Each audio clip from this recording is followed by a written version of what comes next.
¿Qué tal? Bienvenidos a la serie de meditaciones diarias siguiendo las huellas de Jesús de Nazaret.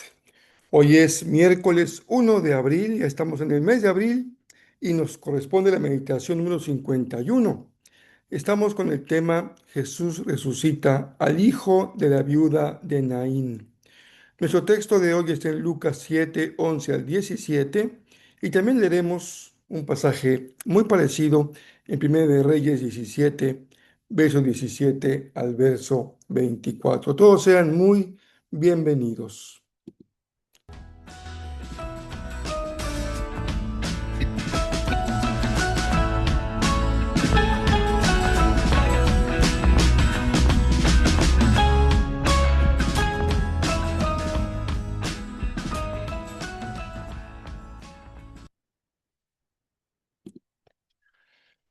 Es una gran bendición el que podamos seguir leyendo día a día un texto seleccionado de alguno de los evangelios, de los llamados evangelios sinópticos, pero también incluyendo el evangelio según San Juan.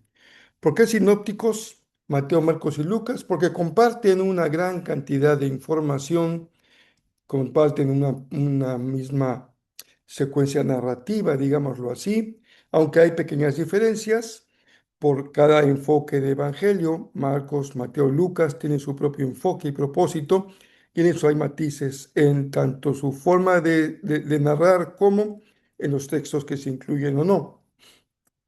Todos suponemos que el primero de los evangelios que se escribió fue Marcos, pues el más breve, el que incluye menos discursos, menos enseñanza.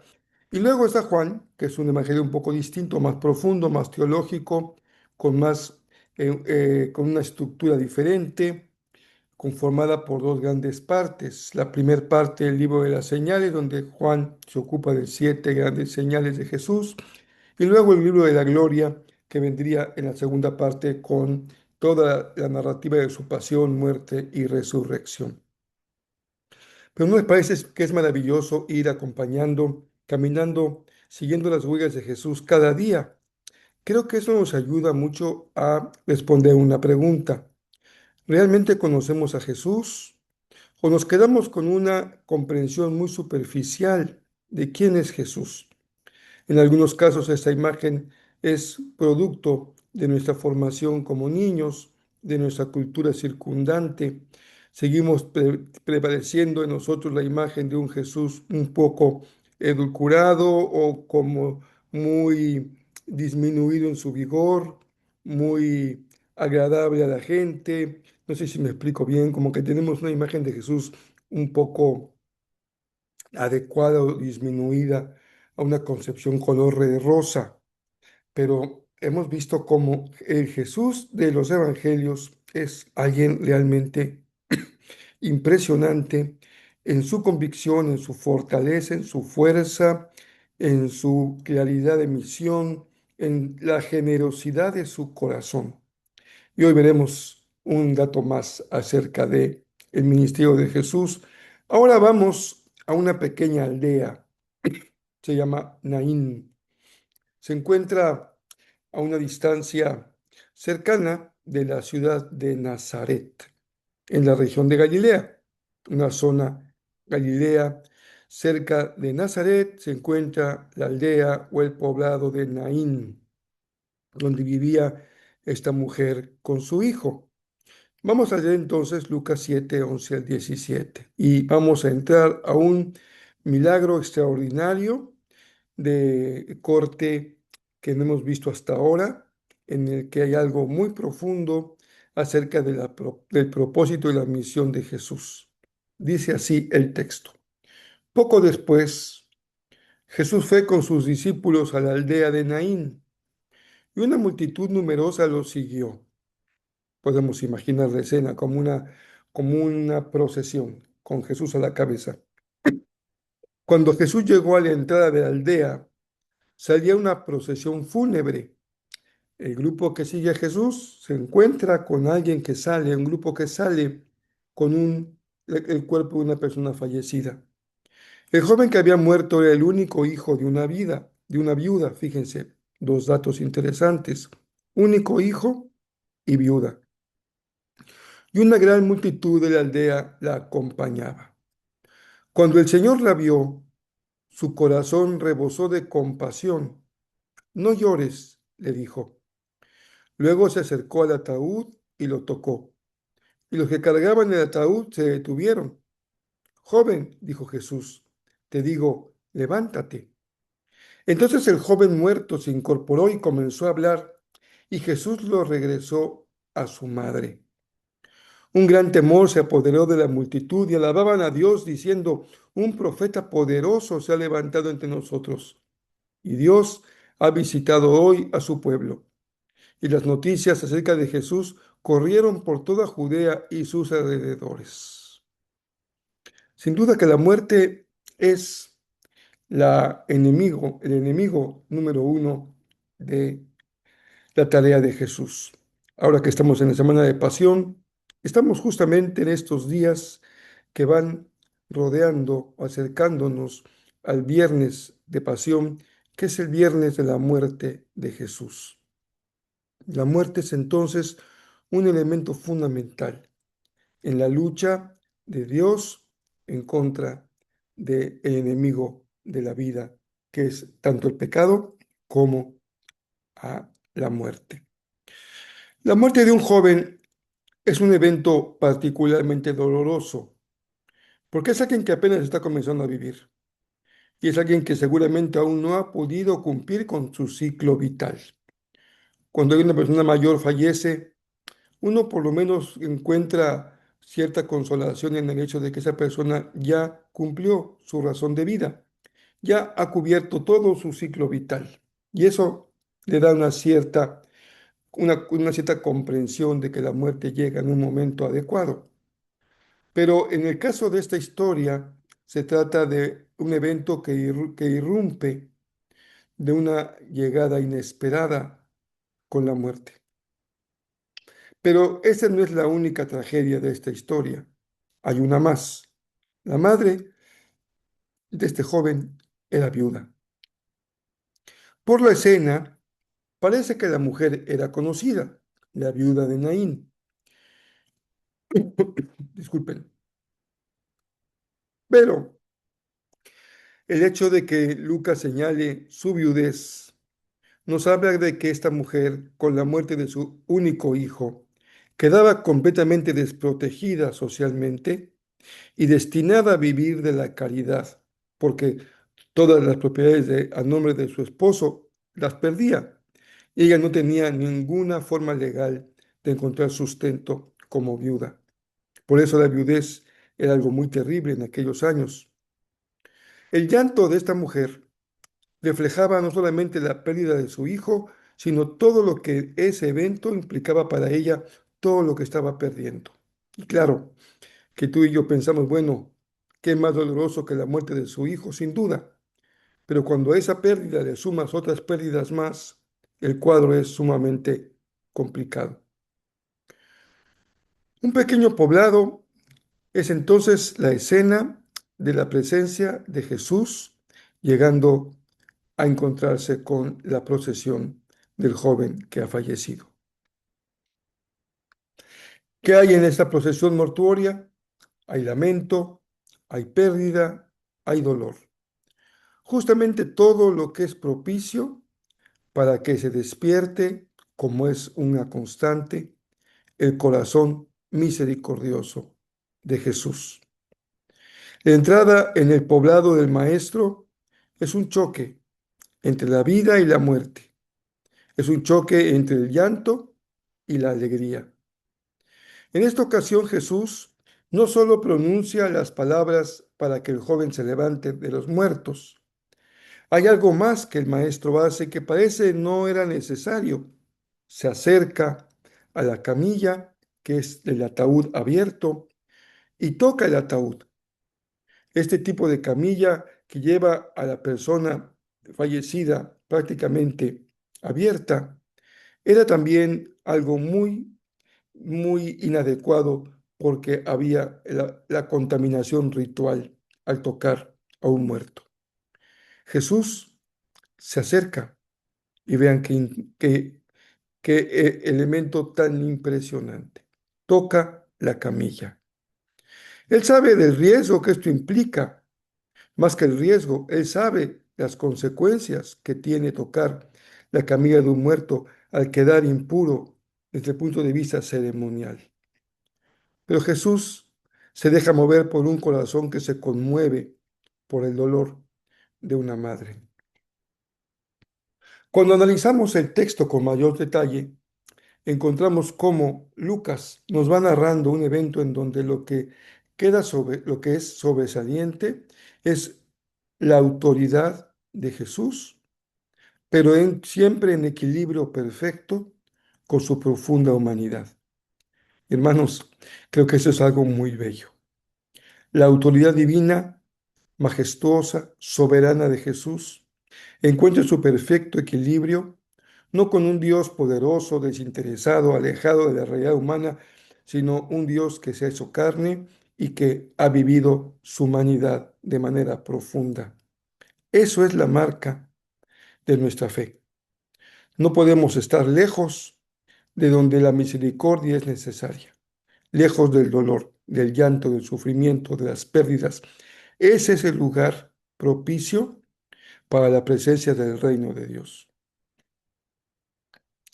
Lucas subraya la autoridad porque él usa en el primer lugar en su evangelio este término que no ha usado antes, hablando de Jesús como Señor.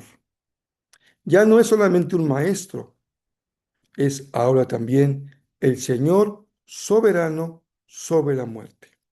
Y eso es lo que implica aquí el término Señor. Él tiene la autoridad sobre la muerte. La reacción de Jesús ante la viuda se describe con un verbo que denota una compasión que se anuda, se arraiga en las vísceras físicamente. Para los judíos, los sentimientos profundos estaban en las vísceras, en el estómago. Y eso sugiere que el dolor de la mujer logra conmover las entrañas del Señor, lo más profundo de su ser. Este es el Evangelio. Este es el Evangelio del reino. Más allá de los muchos argumentos que habrían que ponerle a Jesús por las condiciones rituales, por la muerte, por la viudez de esta mujer, Jesús es movido desde lo profundo de su ser, movido a misericordia. Hay un encuentro de dos multitudes, la multitud de la vida, digámoslo así, que va detrás de Jesús, y la multitud de la muerte que acompaña al hijo perdido único de la viuda de Naín. Pero este encuentro marca un punto de inflexión, donde Jesús le dice a la mujer, no llores, no reprimiendo su dolor, sino consolándolo. Deja de ser pero no solamente como un consuelo superficial o vacío, sino es una palabra con autoridad, autoridad profética, porque él toca la camilla, desafía estas leyes de impureza ritual, demostrando que la santidad de Jesús no se contamina por el fallecimiento de este joven. Al contrario, no es la muerte la que vence la vida, no es la impureza la que mancha la pureza, sino justamente al contrario, en esta inversión de valores que Jesús frecuentemente hace.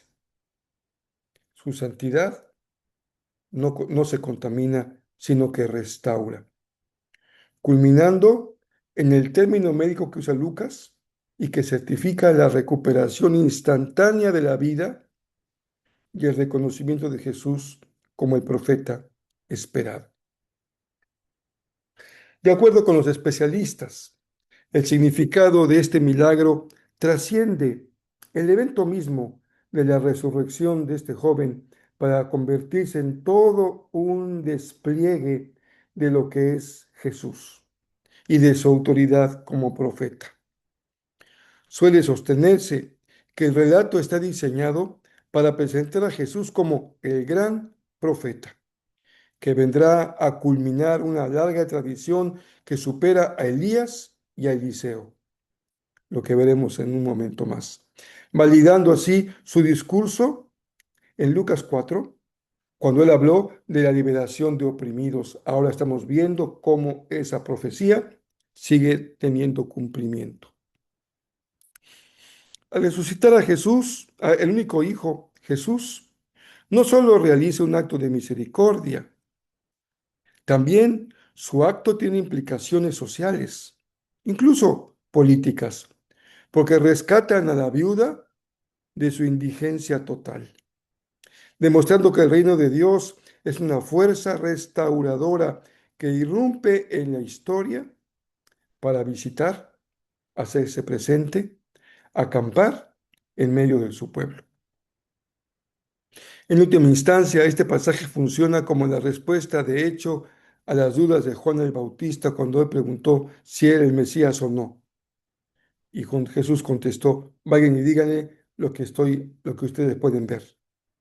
Y aquí es un testimonio poderoso de la autoridad de Jesús sobre la muerte y la impureza ritual, siendo entonces, en lugar de esta precaución legalista, un signo definitivo de que la era de la salvación ha comenzado. El reino está entre ustedes. El reino se ha hecho presente. El reino ha llegado en Jesús y se manifiesta con este acto de levantamiento de un muerto y de restauración de la viuda, de la vida de una viuda. Recordemos entonces el texto de Reyes, 1 Reyes 17, del 17 al 24. Tiempo después, el hijo de la mujer se enfermó, cada día empeoraba y finalmente murió. Entonces ella le dijo a Elías: ay, hombre de Dios, ¿qué me ha hecho usted? ¿Ha venido aquí para señalarme mis pecados y matar a mi hijo? Pero Elías contestó: dame a tu hijo. Entonces tomó el cuerpo del niño en los brazos de la madre, lo cargó por las escaleras hasta la habitación donde él estaba alojado y lo puso sobre la cama. Después Elías clamó al Señor: oh Señor mi Dios, ¿por qué le has traído desgracia a esta viuda que me abrió su casa al provocar la muerte de su hijo? Entonces Elías se tendió sobre el niño 3 veces y clamó al Señor: oh Señor mi Dios, te ruego que le devuelvas la vida a este niño. El Señor oyó la oración de Elías y la vida volvió al niño y revivió. Entonces Elías bajó al niño de la habitación en el piso de arriba y se lo entregó a su madre. Mira, le dijo, tu hijo vive. Entonces la mujer le dijo a Elías: ahora estoy convencida de que usted es un hombre de Dios y que de verdad el Señor habla por medio de usted.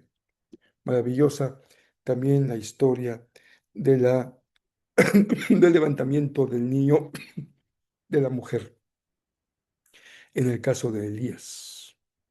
Hermanos, el reino del Señor es poder, el reino del Señor es vida, el reino del Señor es esperanza, el reino del Señor es restauración. Es un reino que viene de lo alto, pero profundamente enraizado en la necesidad humana, en el corazón del hombre y la mujer, que por alguna razón tiene pérdidas, tiene muerte, tiene dolor, lágrimas, sufrimiento.